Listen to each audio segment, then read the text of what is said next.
আমরা আজকে এসেছি বাংলাদেশের ইতিহাস ও ঐতিহ্যের সাথে জড়িত আহসান মঞ্জিলে।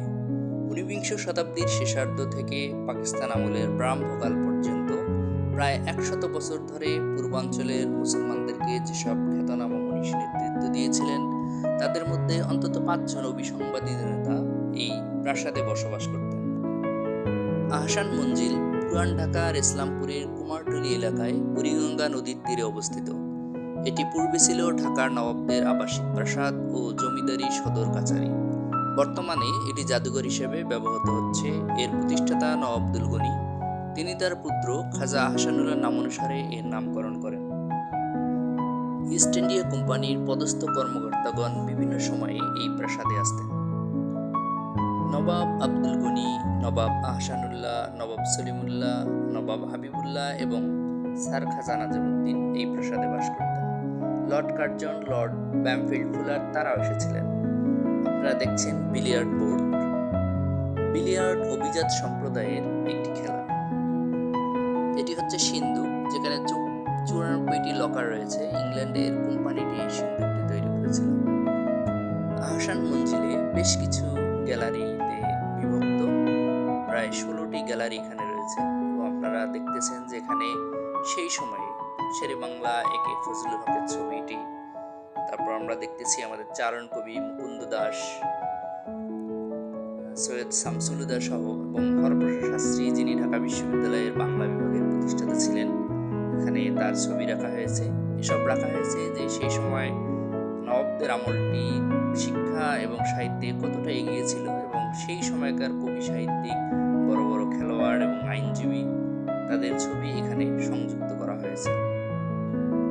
এখানে প্রদর্শিত বর্ষা, বল্ল, ঢাল, তলোয়ারগুলো এগুলো আহসান মঞ্জিলেই প্রাপ্ত। ঢাকার নবাব পরিবারের স্বনামধন্য ব্যক্তিদের পরিচিতি এই গ্যালারিতে স্থান পেয়েছে। এগুলো হচ্ছে কাঠের সিঁড়ি।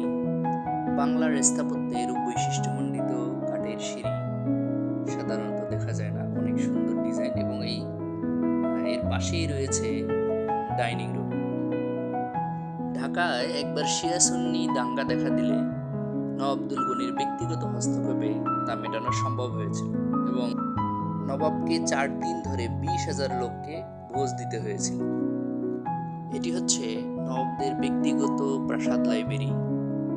নবাবদের ব্যবহৃত আইন, বিচার, উপন্যাস ও ক্রিয়া বিষয়ক দুষ্প্রাপ্য গ্রন্থের এক বিশাল সংগ্রহ রয়েছে এখানে। এখানে একটি বিষয় আপনাদের বলে রাখি যে নওয়াব সলিমুল্লাহ গৃহশিক্ষকের নিকট শিক্ষাপ্রাপ্ত। তিনি পিতার সাথে একবার মতবিরোধে জড়ান এবং যার দরুন তিনি ডেপুটি ম্যাজিস্ট্রেট পদে চাকরি করেন। নওয়াব আহসানুল্লাহ মৃত্যুবরণের পর তিনি জ্যেষ্ঠ পুত্র হিসেবে নবাবী পদে আসীন হন।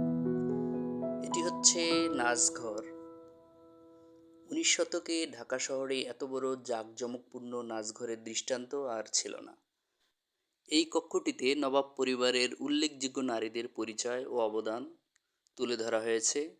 নওয়াবজাদি মেহের বানু বেগম, নওয়াবজাদি আক্তার বানু বেগম, নওয়াব বেগম নাজলি সহ নবাব পরিবারের আরও অসংখ্য কীর্তি নারীর ছবি এখানে দেয়াল চিত্রের মাধ্যমে ফুটে উঠেছে। নবাবী আমলে সড়কপথে যাতায়াতের একমাত্র বাহন ছিল নবাবদের ঘোড়ার গাড়ি এবং নদীপথে বজরা এবং নৌকা। তবে এই নবাবী আমলেই ব্রিটিশরা নবাবকে একটি স্টিমার উপহার দেন। এগুলো হচ্ছে বল্লম, তরবারি এবং কুঠার এবং ঢাল। ঢাকায় বহু সংখ্যক রাজনৈতিক ও সামাজিক সভা সমিতি হয় এবং এসবের জন্য আহসান মঞ্জিল প্রাথমিক আয়োজন এবং বৈঠক বসত।